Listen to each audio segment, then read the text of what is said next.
Hi, everyone. This is Kyle Cleveland with Temple University Japan's ICAST through the Institute of Contemporary Asian Studies. I'm here today with Ben Karp, who is an ICS fellow and also a faculty member at Temple University in Tokyo. And with us as well, we have Dr. Gerald Jaynes, who is a professor in the Department of Economics and also the Department of African American Studies at Yale University. He's the author of Branches Without Roots, Genesis of the Black Working Class in the American South, and the editor of A Common Destiny, Blacks in American Society.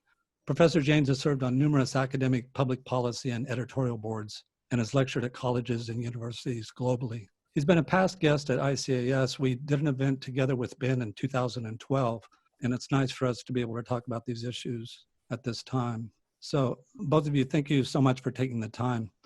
Thank you. Ben, thanks for setting this up. Absolutely. And let me start by asking Professor Jaynes a few questions about what's going on in the United States. We're here in Japan. Professor Jaynes is there in Maryland, I believe. I wanted to ask you about Trump. And I know there's a lot of things we could say about him, but in particular, I'm interested in his strategy for re-election. It would be simple to say that he is doing everything he can to drive Black voters away, making himself absolutely allergic. The most recent being his retweeting of a video in which a senior citizen is in a golf cart in Florida shouting white power. So what could you possibly do more than that to say, please do not vote for me? On the other hand, he clearly has some kind of outreach agenda to Black voters, if nothing more than to scrape away votes from the Democrats. We see this with his relationship with, for example, Diamond and Silk, or courting a relationship with Kanye West. Obviously, Black evangelicals are among his evangelical base. So what do you think about all this? Do you agree with me that there's sort of this weird pronged strategy to appeal to a certain type of white voter, but also try to get some Black voters? Yeah, I think that you're absolutely right. And I have been thinking over the last several weeks in particular, what could his actual strategy be?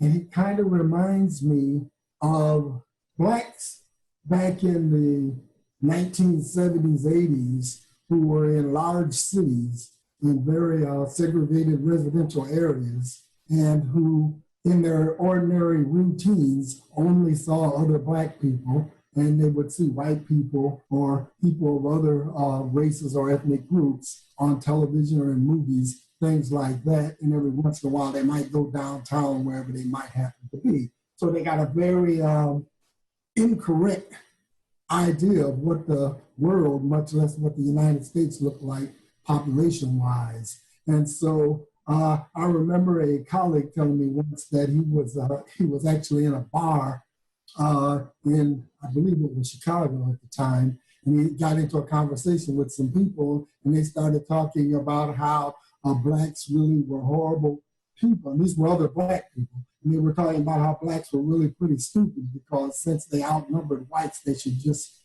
take over the whole country. And we laughed, but it turns out that there were actually a lot of people who believed that. So that was their experiential thing. Now, why believed that Blacks were a majority? Blacks were a majority of the people in the United States because that's who they saw in their environment. Now, why I'm bringing that up is the following. I think Trump has something similar to the same delusion. And it hangs on the idea of, he's been using the term silent majority, which comes from the 1968 presidential election between Richard Nixon and Hubert Humphrey, where Nixon won at that time the closest vote that they'd ever had in the presidential vote in the United States. And Nixon talked about, and for the next 4 years as well, talked about a silent majority, by which he mainly meant white voters who weren't very vocal, but who he wanted to appeal to because he could get a very large majority of the voting population through that silent majority of mainly working class and what I'd call lower middle class whites, who, and you have to remember that the whites represented something close to 80% of the voting population at that time, actually maybe even more. So I think that Trump, using that term silent majority, actually believes that white working class voters who generally, a lot of them generally do not come out and vote for elections. He actually thinks that if he can appeal to them, he can get them to come out and vote, and that he will have a majority of voters in the presidential election. Now, demographically, mathematically, that's wrong. There just aren't enough white voters to be able to do it on those grounds. But I think Trump actually believes it. But it's a very interesting what you're saying. So yeah, when he says silent majority, he thinks that it's effectively he is still the president of a white nation, effectively. Exactly. Exactly. So there's this looming sense of the demographic changes that he feels in his gut, but on the other hand, he still thinks that this is a white country that he's president of. Right, and then there's another component of that. Since I already brought up Richard Nixon, who also ran in 1968 a campaign. One of his major themes was law and order at the time. And you might recall that Donald Trump came out a few weeks ago talking about, I am your law and order president. Now, at the time, when he said that, I sort of silently laughed to myself because I was thinking he's stuck in a time warp, because it's no longer 1968. And people, even before George Floyd, people weren't going to, the majority of voters, white or whatever, weren't going to respond to a law and order campaign in the same way in 2020, in the same way that they did in 1968. Another reason why what you're saying is interesting is because I've heard him say when he talks about Japan and the Japanese, it's clear that he is still in the 80s and the Japanese are about to buy every building in Manhattan. And he's stuck in that mentality. But, he does have a slight majority among white voters still. Oh, yes, he has a majority among white voters, but it's not large enough. And it seems to be hanging a bit in the balance because seniors seem to be more attracted to the idea of a president that's not going to say they're in the way of herd immunity from COVID-19. So yeah, absolutely. His problem is that he floats a completely non-factual picture of the world whenever he speaks.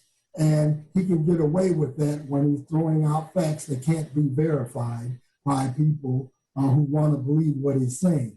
The problem right now is that with the economy in the doldrums, I mean, like really in the doldrums, with unemployment in the high teens, somewhere around 17, 18%, and with the coronavirus actually sending thousands of people into hospitals all across the country, and with the United States having something like a quarter of all the coronavirus deaths registered in the world, it's very difficult to be running a campaign where you're essentially saying that this is a small problem, it's already over, the economy is going to be coming back right away, when everybody can look around and see that those facts don't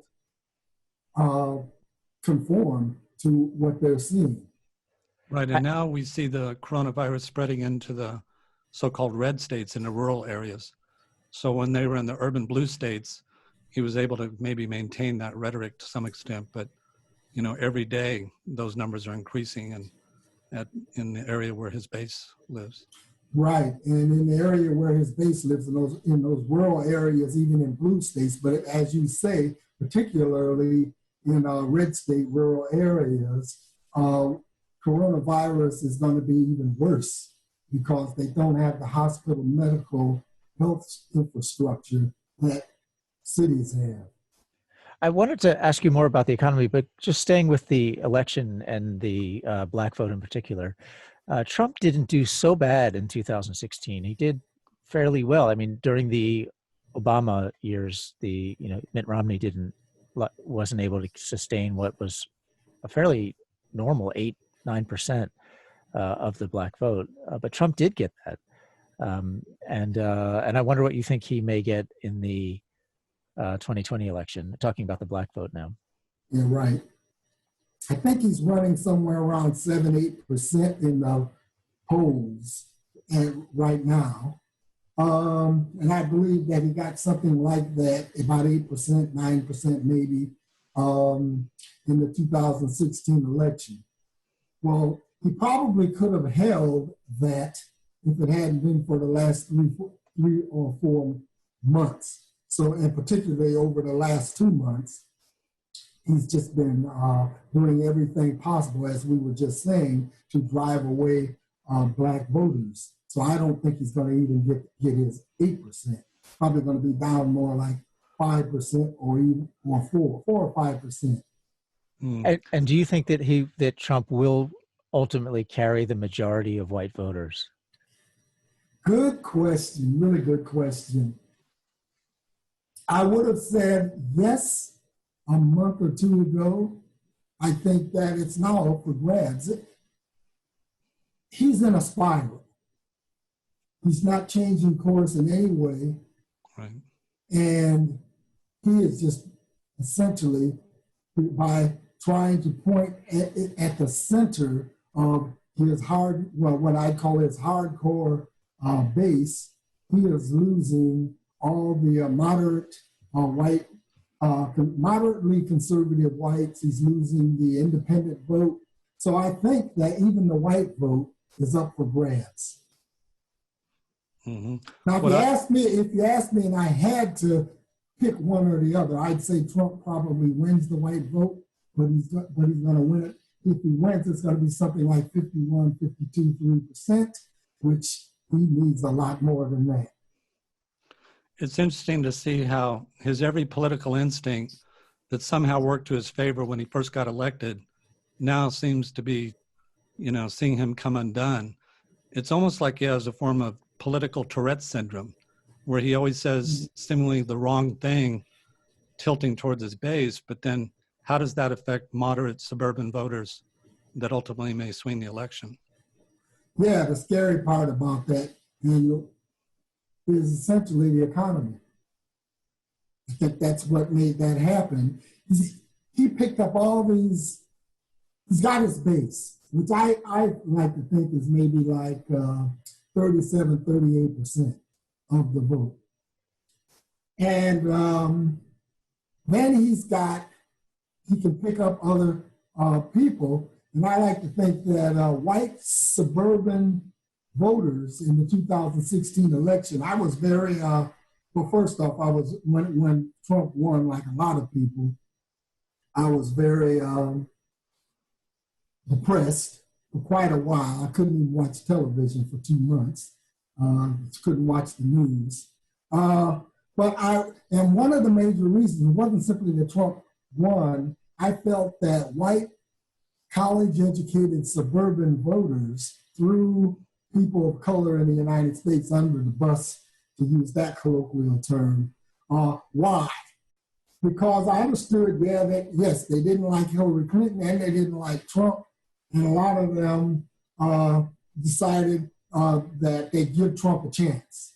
But what was really going on was we already knew. I mean, Trump's now, we can sort of see what his views on race are. We've been seeing it all along, ever since he was one of the main spearheaders of the birther movement that Obama was an illegitimate president because he wasn't born in the United States, which is a constitutional provision to be president in the United States. So we knew what he was all along, but it was pretty clear by the 2016 election, by voting day in November. But because he was making these promises about bringing manufacturing back, and he was going to do all these wonderful things for the economy, a lot of white voters really discounted his racism.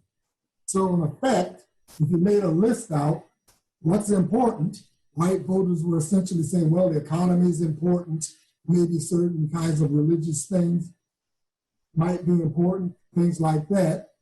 Race relations or the well-being of the poor were way down on their list.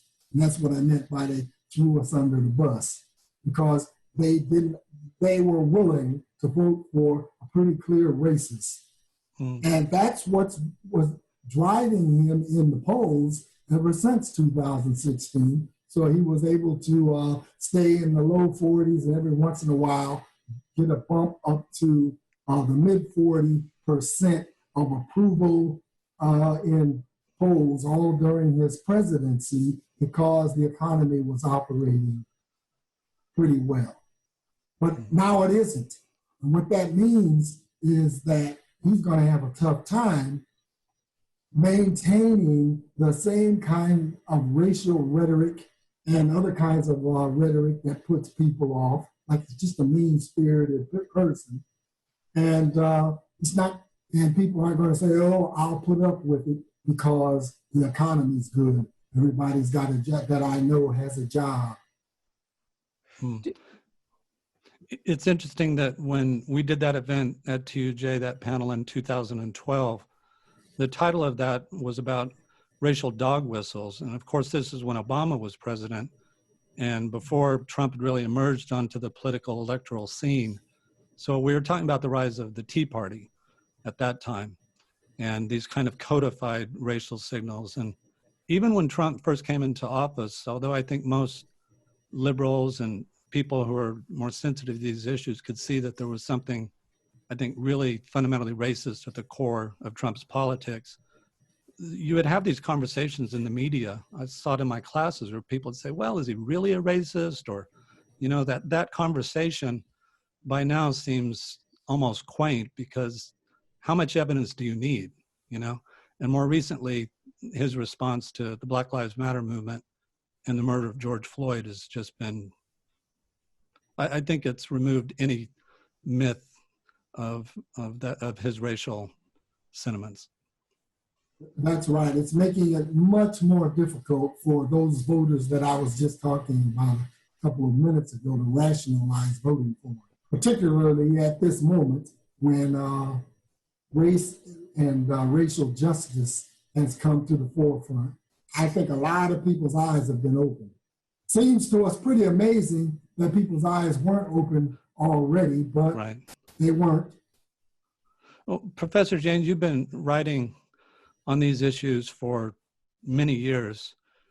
And from your vantage point, do you think the situation, the murder of George Floyd and the rising Black Lives Matter movement, is that a tipping point for race relations in the United States? I mean, we've been here before in an earlier iteration of the Black Lives Matter movement. Of course, there's been racialized violence going back decades, if not centuries, but do you see this as a unique historical moment in American society? I think that I can answer affirmatively. It is a unique historical moment. It's a unique historical moment, but that's not quite the same as saying that there is going to be fundamental, substantial change sustained over, let's say, the next decade or so, that's going to bring about real change. Now, what do I mean by that? Well, it's a unique historical moment simply in the sense that the groundswell of people who are showing up for protests, not simply in the United States, as you know, but around the world, the interracial mixture of people who are showing up at these protests is just completely unknown in the past. I mean, during the 60s, we had interracial protests, and we had a lot of white people and others who went to protest marches during the 60s and the 70s, but never in the kinds of numbers that we're seeing now. So there is a real historical change. And for the first time, we're seeing things like majority of the American population approves or at least views Black Lives Matter, for example, in a positive light. Actually, they have higher approval than Trump. Do you think it would be overdone to say that most white people want to finally finish the Civil War and just move on? I'm glad you asked that question because I should have said that's one of the signs that this is a historical movement. Here we are now, finally, 155 years since the end of the Civil War.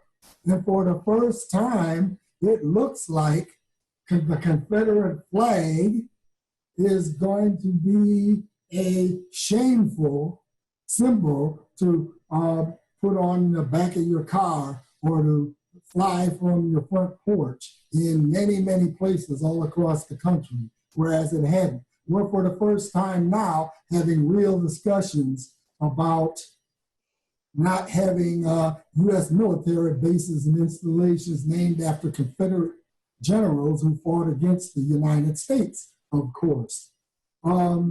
So, answer to your question, it looks like it. Looks like the South has been in denial. That's the only way to sort of put it. Maybe not just the South. I mean, what I'm getting at is that I know for most of the time since the Civil War and Reconstruction and Jim Crow, all through the Great Migration, that whole period of late 19th century, 20th century Black life, the narrative for everybody, whether you're an intellectual or whether you just feel it, was that there was a hope, a promise of winning the war, of setting up 40 acres and a mule, of Reconstruction, working Black senators, Black congressmen. In 1980 in Philadelphia public schools, when they showed that picture of Black congressmen and Black senators, everybody in the room gasped because it was now, of course, you had a Black senator shortly after that in Virginia, or Douglas Wilder, right? Not a senator, but, or was he senator or governor? Governor, right? But you had Black politicians winning high office.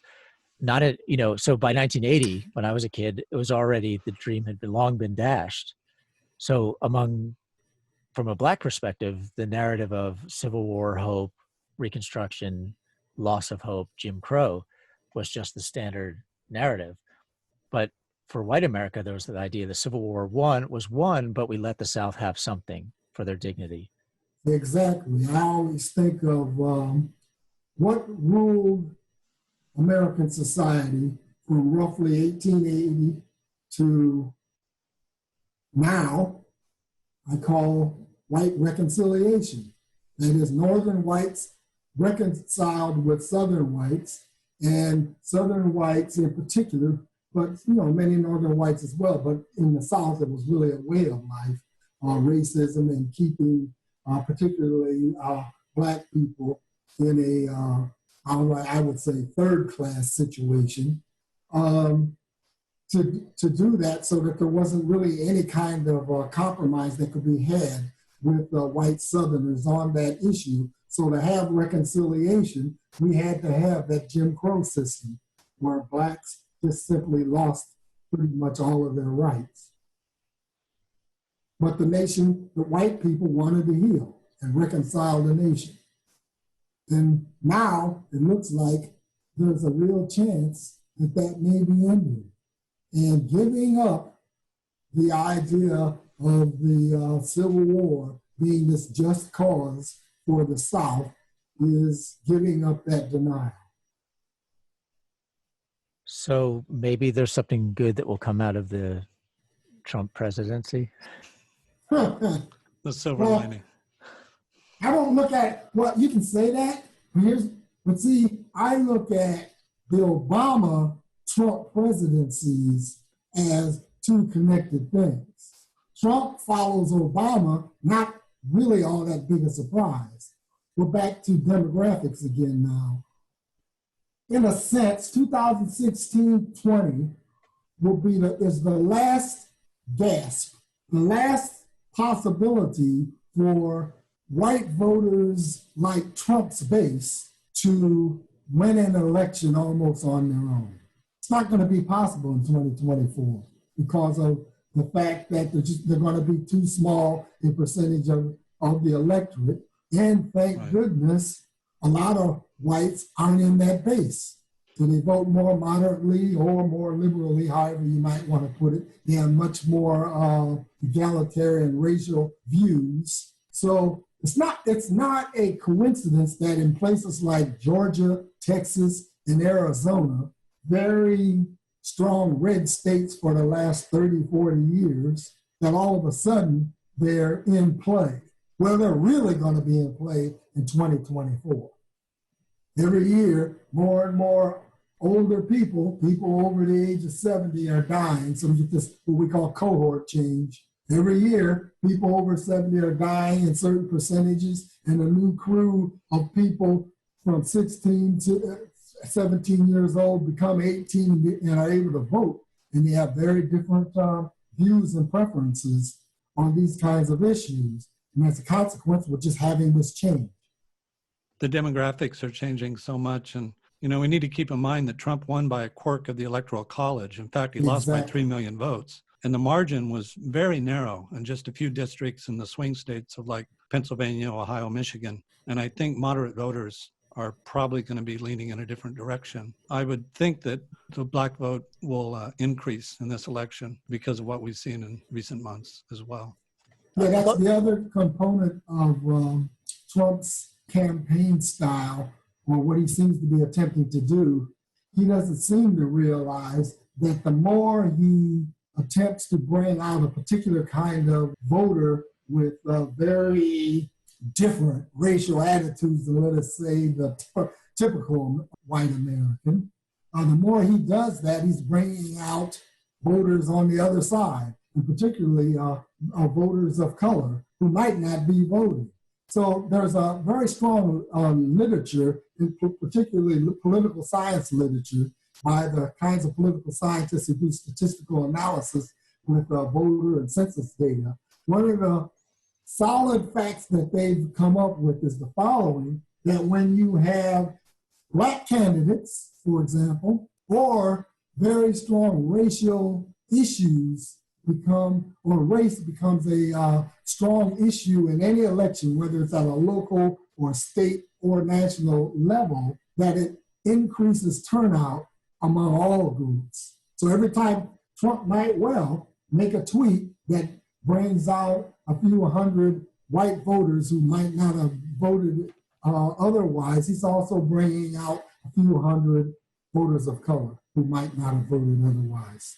Going back to the tying together the presidencies of Obama and Trump, I was reminded of the Atlantic article, Ta-Nehisi Coates' article about Trump calling him the first white president because his presidency was a negation of the first black president.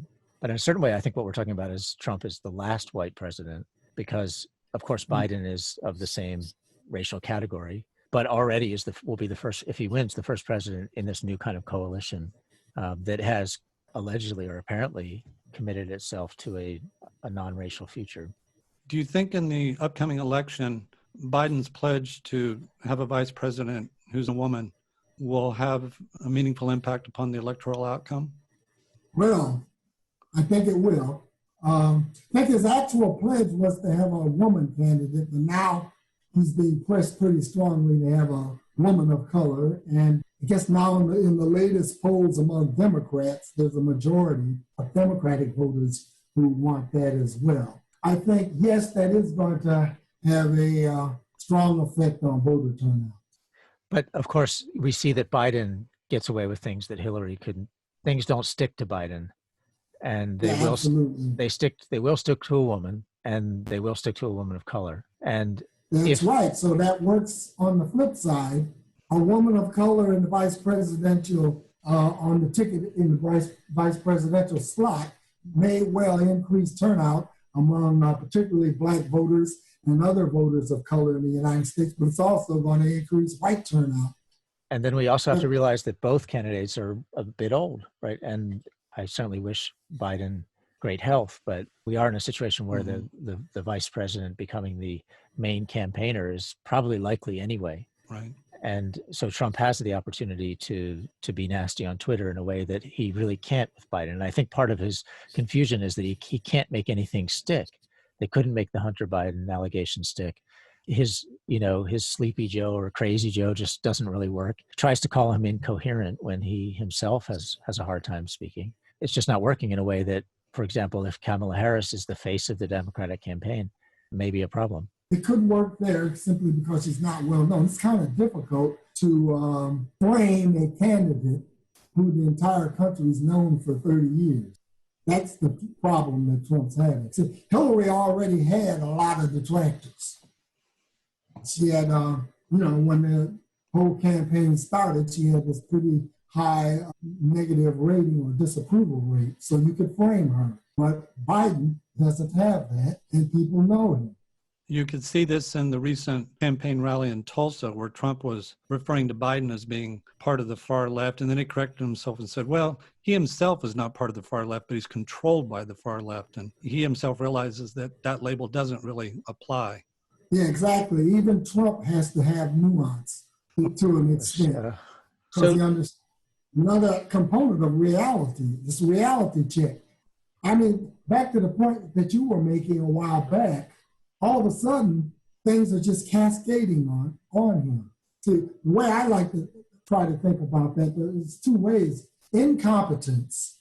Ultimately, if you're incompetent, you stay in control or in office or in a job long enough, sooner or later, it's going to catch up with you.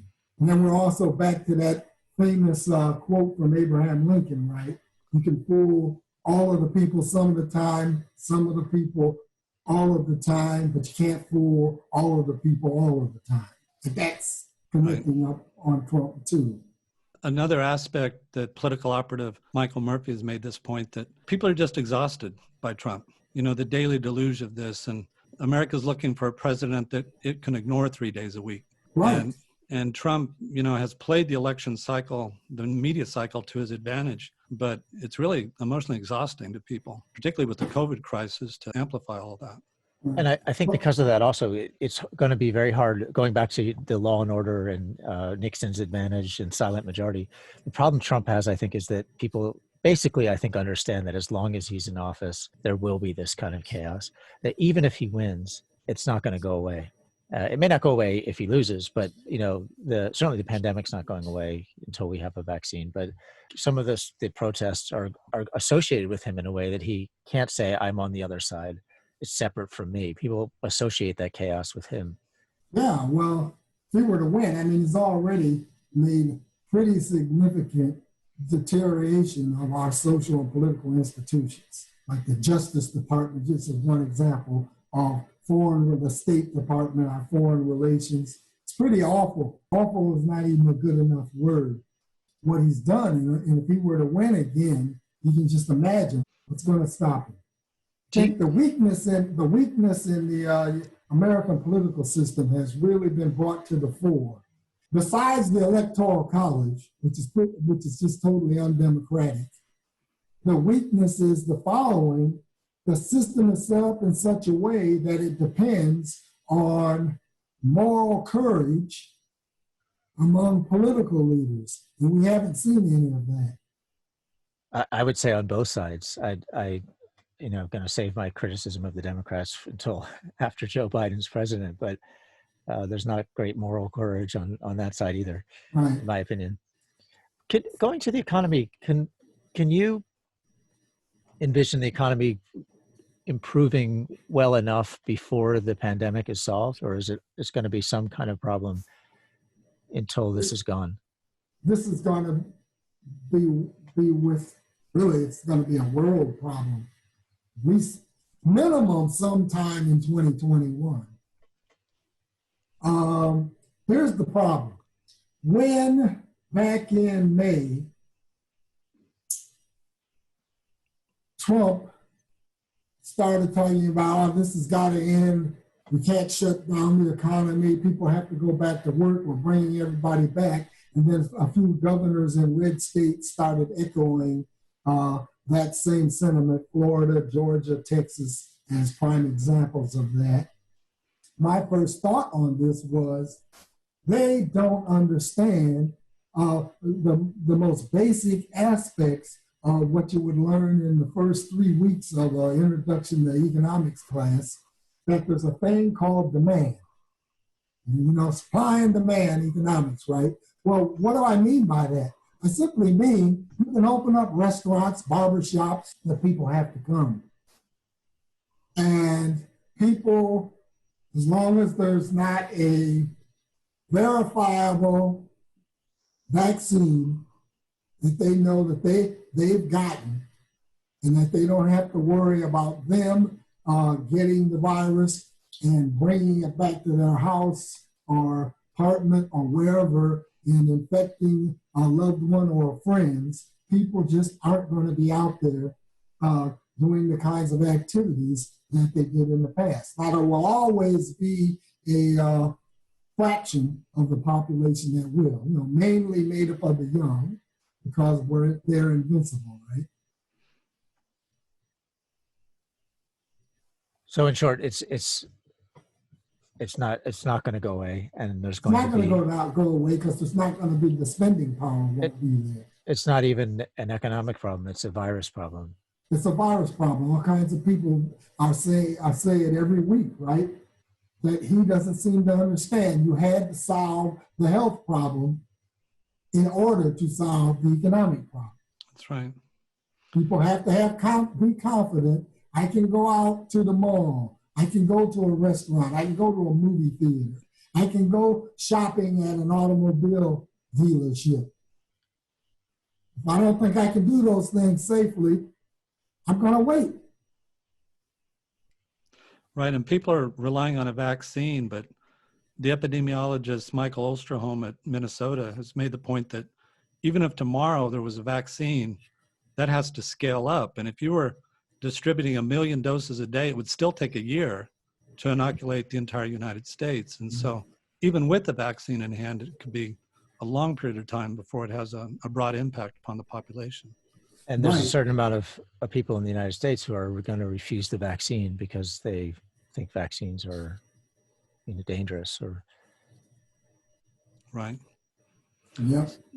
So careful what you wish for. I suppose if Biden and his vice president are elected, they're going to inherit the worst economy in American history and a very conflicted politics, both in the United States and internationally. But hopefully they'll start to repair American international alliances and reestablish relations with organizations like the World Health Organization, the United Nations, and various American allies that it took more than a generation to build those alliances. And in just a few short years, Trump has destroyed that system. And it's just an unbelievable component of his presidency, right? If somebody had said, we'd have someone saying, let's get rid of NATO, let's disinvite the German prime minister to some event, those kinds of things, we'd have said, must be some kind of TV show or movie. Mm-hmm. Mm-hmm. Think how insulted a conservative would have been 15 years ago if you said your Donald Trump was going to become not only the political leader of your party, of your movement, but also the spiritual and moral leader. They would have thought you were insulting them. That's another component of the Obama-Trump continuation. Structurally, all of this goes together. And since the 60s, we're back to Richard Nixon, but that makes sense. We're back to Richard Nixon and maybe the 1964 election with Barry Goldwater as well. The Southern strategy, which essentially was a strategy built on the idea of being very conservative towards race relations in the United States in order to capture the white vote in Southern states. So because of demographic change, and somewhat cohort change, just simply meaning that every 10 years, the younger people who are coming into the economy are a bit more liberal racially than their parents or the 10-year cohort ahead of them. Because of that, that couldn't last forever. So it had about a 60-year run. So the Republican Party was going to fragment anyway. Trump just accelerates that entire process. It's really interesting what you're saying. And if I could actually ask you something now about this general subject, with the breakup of a Southern strategy is part of a whole realignment. It's on both sides. And on what we might call the left, uh, everybody from Bernie Sanders voters to Joe Biden voters. So we'll just call that the left for the moment. There seems to be two main impulses, of course overlapping, but one is very focused on racial justice, social justice, with a very strong sense of identity. And the other seems to be more of an economic, including healthcare, uh, justice movement. And again, there's overlapping, but those two focuses, one being on identity and the other being on an economic justice. So people that are less, for example, on the economic side, less interested in identity politics of any kind, less interested in promoting specifically Black Lives Matter, but more interested in a kind of social justice for everybody. So that's a little different than I think, or that actually takes different elements from the civil rights movement. So you have a kind of Martin Luther King idea of content of your character, of creating a society which is fair for everybody, regardless of your racial background. And then there's also Black Power. And those two movements are still with us, or those two parts of a movement are still with us. And yet now you have this, not just some white liberals going down south on the freedom rides, but you have a lot of white people from everywhere that are having Black Lives Matter signs on their lawn or standing in front of City Hall. I saw a Black Lives Matter sign at the Pontiac, Illinois City Hall, a town that we're both very familiar with, that none of us could have imagined, would have ever been proudly promoting its Black Lives Matter movement. So, what's going on here?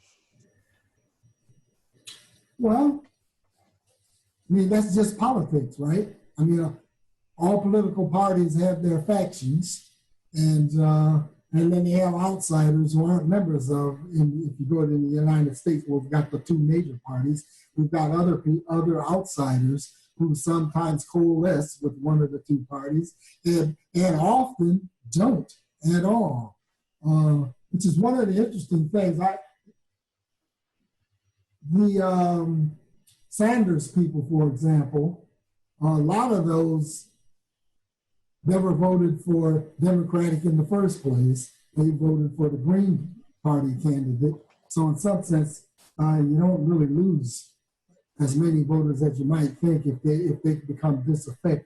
Although I don't think they're going to be to the extent they were in 2016. But, to address your question directly, there's always going to be different views. We of course, have people who think the race problem, racial justice, is at the core of what's wrong with the United States. Then there are other people who think that economic and a broader definition of social justice is what's at the core of the United States. But of course, it's both, and you have to hit both of them simultaneously to get anywhere. But there are on both sides people who just can't see the other problem, and all they want to do is to go directly at either we got to solve race problems, so we need to do things for the Black population specifically, right? Or we can ignore doing things specifically that are intended only for Blacks, or even primarily for Blacks.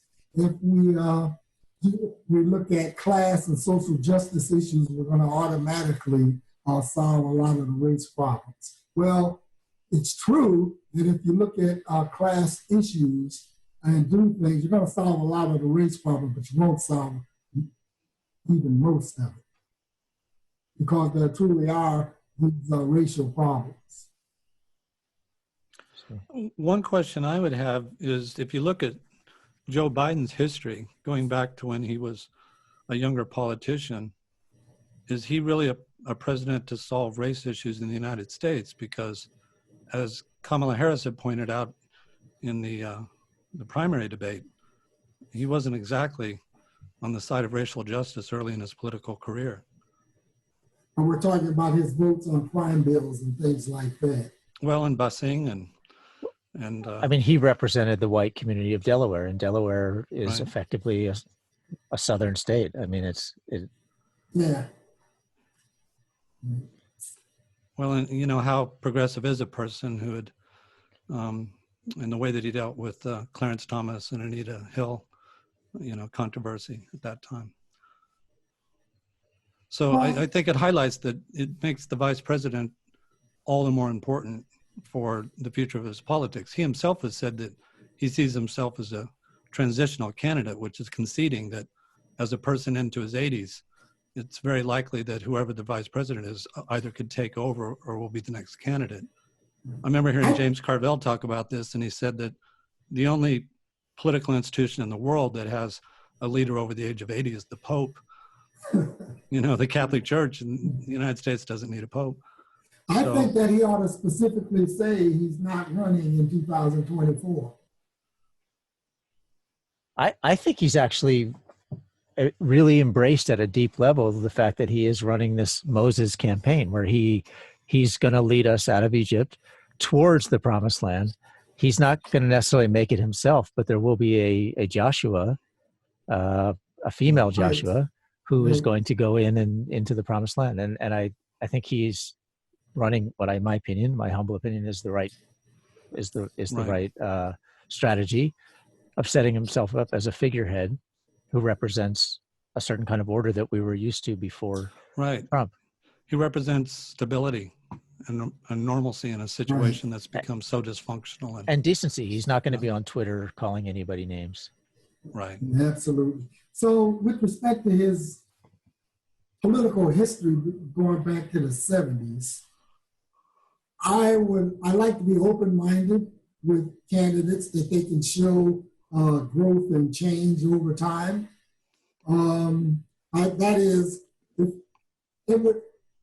to say that I am a different politician, I have different views on certain kinds of issues in 2020 than what I had in 1980 or 1975.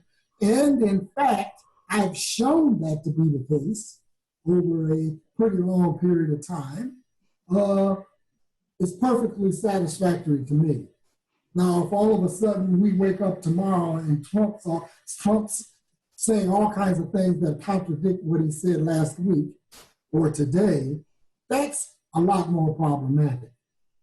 But I think to be fair, I agree with you, but I think to be fair, we're probably all part of the tomato soup can faction. And I say that because a Republican who refuses to vote for Trump, anti-Trump Republican, made a public service announcement in which he said, I'll vote for a tomato soup can over Trump.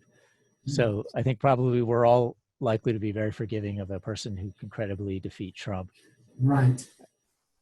Well, we all have a common view of Trump. It's pretty obvious, but we also might contemplate what brought Trump to power in the first place. The most benign thing you could say about him is that he was a change candidate.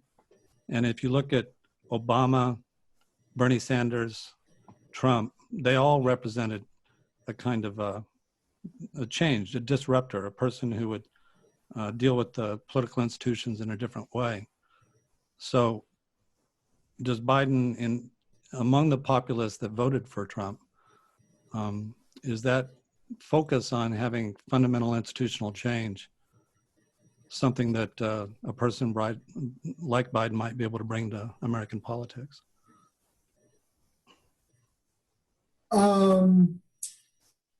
Sort of like small steps.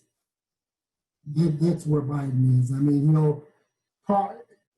if he becomes president, and certainly if he becomes president, and likely if he does, there's probably going to be a sweep in the House and the Senate. Then there's going to be a chance to have new legislation. So they're going to make some pretty, I think, strong changes in the healthcare system. They're going to shore it up. Then it's not going to be some drastic move away from Obamacare, but they're going to make a movement that's probably going to open the door wider, because I think that the Affordable Care Act or Obamacare in 2010 essentially opened the door for a kind of universal health insurance and medical care in the United States. It's a process that the door is going to get opened a little wider in that event. but it won't be the kind of thing that would have happened with Elizabeth Warren or Bernie Sanders. Right. And but I don't think the electorate was ready for that. Well, and just like as Ben, you were mentioning that, as Ta-Nehisi Coates put it, that Trump was the first white president, there was a kind of reactionary nationalism or nativism that brought him to power. And I think we may see now a reaction to the politics of Trump, which America seems to be pretty exhausted by. Right. Yeah, white nativism is the best way to put that, because we have to keep in mind that he rode down that escalator in 2015 and his target were really Mexican Americans and Mexicans coming into the United States. Mm-hmm. I wanted to actually, if I could, take advantage of your being with us, switch gears a little bit. But now you're a Vietnam War veteran, and I wanted to ask you if you've seen the new Spike Lee movie and what you think about it. I refer, of course, to The Five Bloods on Netflix. Yes. Just we get a commercial here. I watched it on Netflix about a week ago. I did not like it much. I frankly had to make myself finish it. Didn't think the screenplay was very good.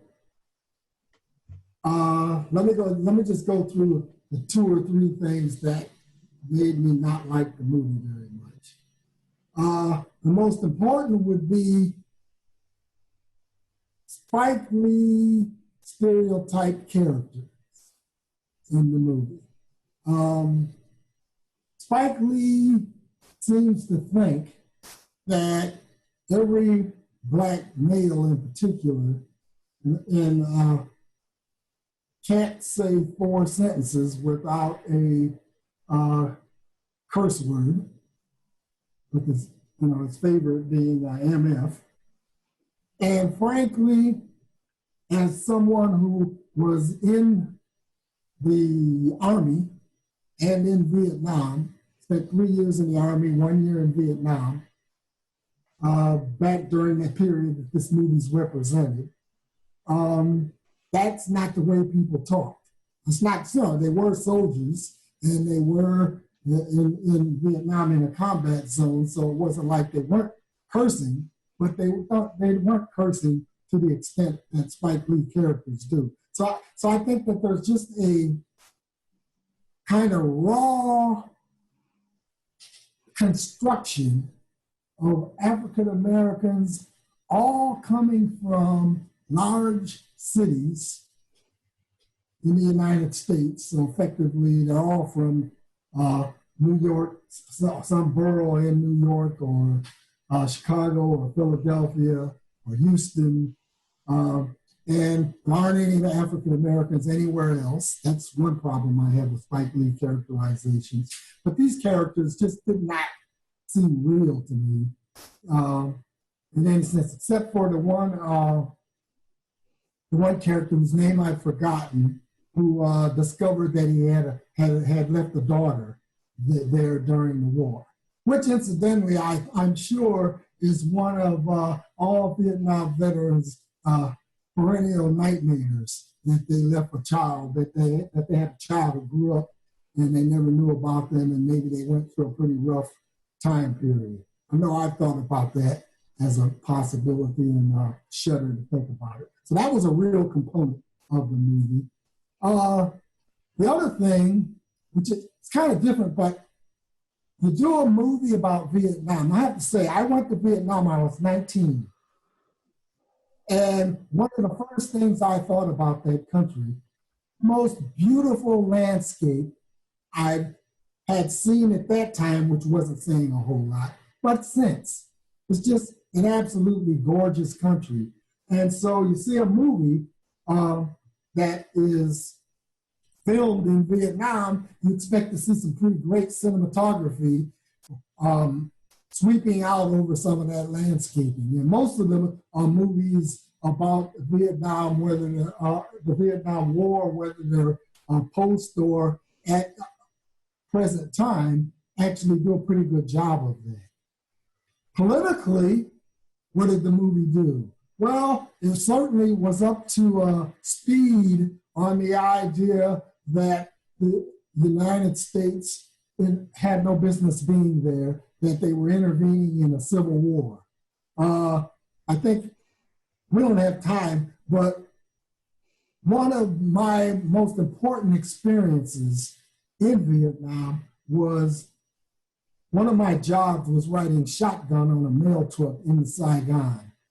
And one day we were coming out of Saigon, going back to the base, and we stopped at a roadside stand where a Vietnamese woman, who literally was a peasant woman, was selling little items, and we stopped to get and got Cokes. And I got into a conversation with her. And she started telling me about her brother, who was Viet Cong, so he was fighting against us. And then she had a husband who was a regular Vietnamese soldier who was fighting on our side. And I remember that was a wide awakening for me, for a 19-year-old who'd only been in the country for a month or two, to like, wow, this is a civil war. Why are we even here? So he caught that part, I thought, of the political problem for Vietnam vets that is encapsulated in the idea that we were fighting in what you may well, you could characterize as an unjust war on the wrong side.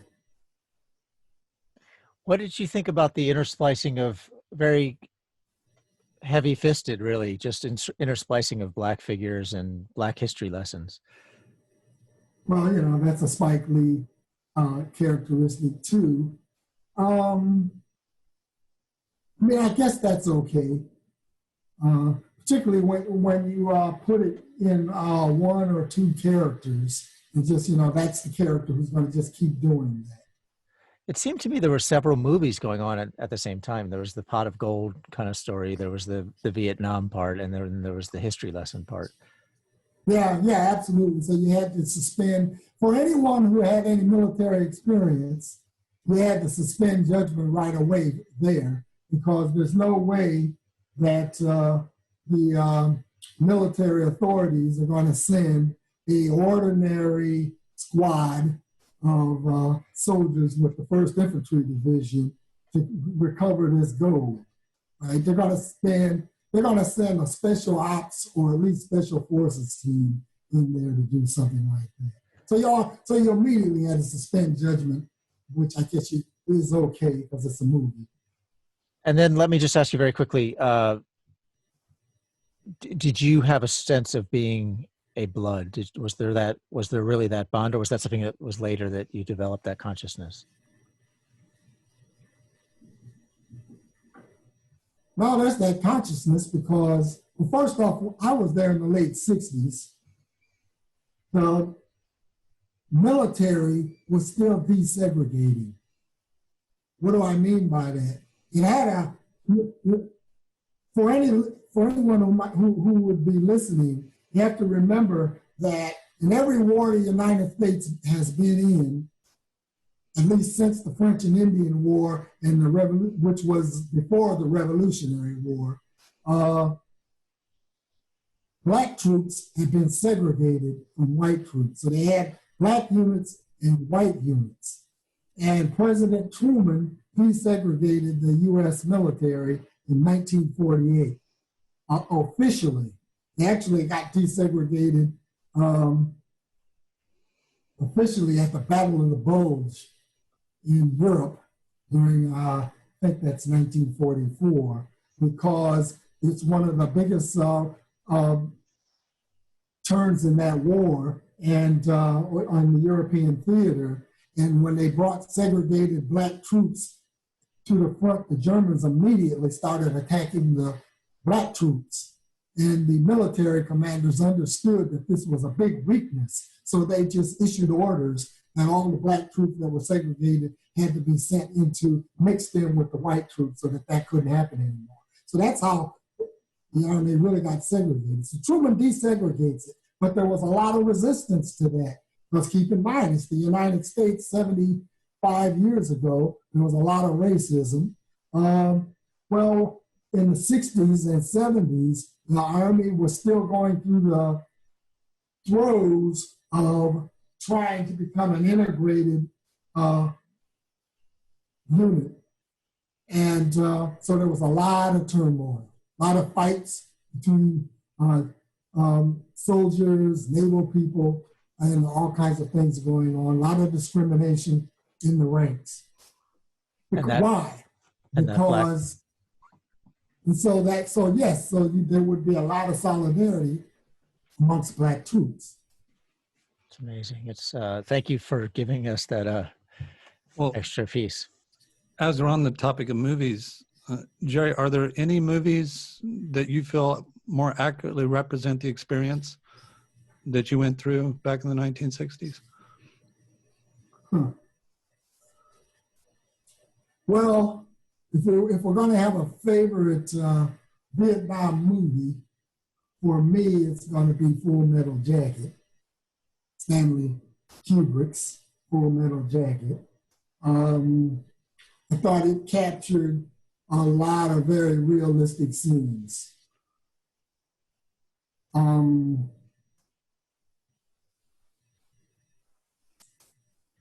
Shows you the power of the filmmaker's vision, because that entire film was filmed on a backlot in London. Yeah, right. And yet he was able to convey the experience. Yeah. He obviously had very good experts that the screenwriters were listening to. Right. And the director himself was listening to. So they captured a lot of things that I felt like, okay, yeah, that was really going on. Now I must say, battle scenes are just hard to capture in any sense at all, because the flow of adrenaline and fear that's going on, even if you're just close to a battle scene, much less in it, we don't have the technology yet. Maybe someday we'll have that, as they had in Aldous Huxley's Brave New World. Right. Well, if I may ask, how did that experience inform your later career? And it's such a very different kind of life than as a professional academic. And, the transition of American society has changed so much. Did that have any kind of impact on the way in which your future career played out? Well, in a subtle sense, in the sense that those 3 years would be on a par with my education, with going to college afterwards, and then going to graduate school. So I didn't really like being in the Army for 3 years, but afterwards I'd never trade it. I would never take those years back, because it's one way that you really learn about the country and the world, because you're meeting people from all over the country, and you're meeting them really in the raw.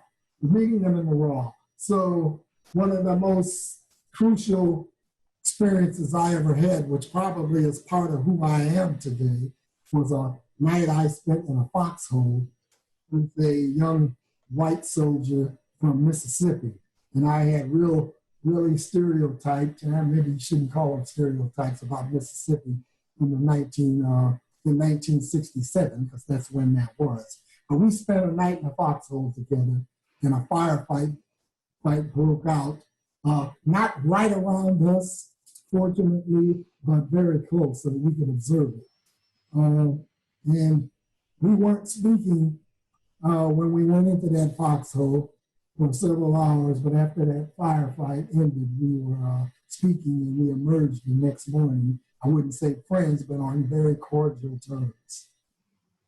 So brotherhood could be made across racial lines under those kinds of circumstances. And you just learn that people are people, which is something that, all of us who spend any time outside of our home country learn. People are pretty much the same everywhere you go.